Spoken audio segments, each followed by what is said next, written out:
అమెరికాతో వాణిజ్య ఒప్పందం మాత్రం ఇంకా వ్యవసాయము, పాల ఉత్పత్తుల మీదన అడ్డుపడతానే ఉంది. వాళ్ళు మనల్ని ఒత్తిడి చేసి తెప్పిద్దామంటే మనం మొండిగా నిలబడుతున్నాం.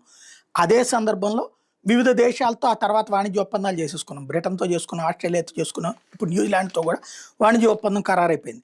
మోడీ న్యూజిలాండ్ ప్రధాని ఫోన్‌లోనే సంభాషించి ఒప్పందాలు ఖరారు చేసేసుకున్నారు. ఏదైతే తాజాగా 5 ఏళ్లలో ద్వైపాక్షిక వాణిజ్యాన్ని $5 బిలియన్ స్థాయికి చేర్చే లక్ష్యంతో ఈ ఒప్పందం ఉంది. న్యూజిలాండ్ నుంచి ఉన్ని, బొగ్గు, కలప, ఆహ్, అలాగే వైన్, అవకాడో, బ్లూబెర్రీల దాకా పలు రకాల ఉత్పత్తుల మీద 95% టారిఫ్‌ని భారత్ తీసేస్తది. దీంతో ఇవన్నీ తక్కువ రేటుకి భారతీయులకొస్తాయి.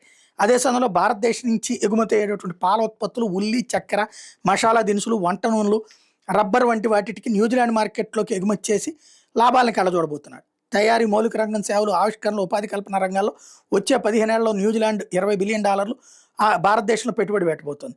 ఆపిల్ ఎగుమతుల మీద టారిఫ్ ప్రయోజనాలు కూడా పొందబోతోంది. ఇరు దేశాల మధ్య పటిష్టమైన ద్వైపాక్షిక వాణిజ్య సంబంధాలతో పాటు రెండు దేశాల మార్కెట్లోకి సరుకుల అనుమతి, నూతన పెట్టుబడుల ప్రోత్సాహం, వ్యూహాత్మక భాగస్వామ్యం బలపరచుకోవడం, ఆవిష్కర్తలు, నూతన పరిశ్రమల స్థాపన సహా రైతులు, సూక్ష్మ, చిన్న తరహా, మధ్య తరహా పరిశ్రమలు, విద్యార్థులు, యువత ప్రయోజనాలు పరమావధిగా ఈ ఒప్పందం ఉందన్నటువంటిది రెండు ప్రభుత్వాలు ప్రకటించినాయి.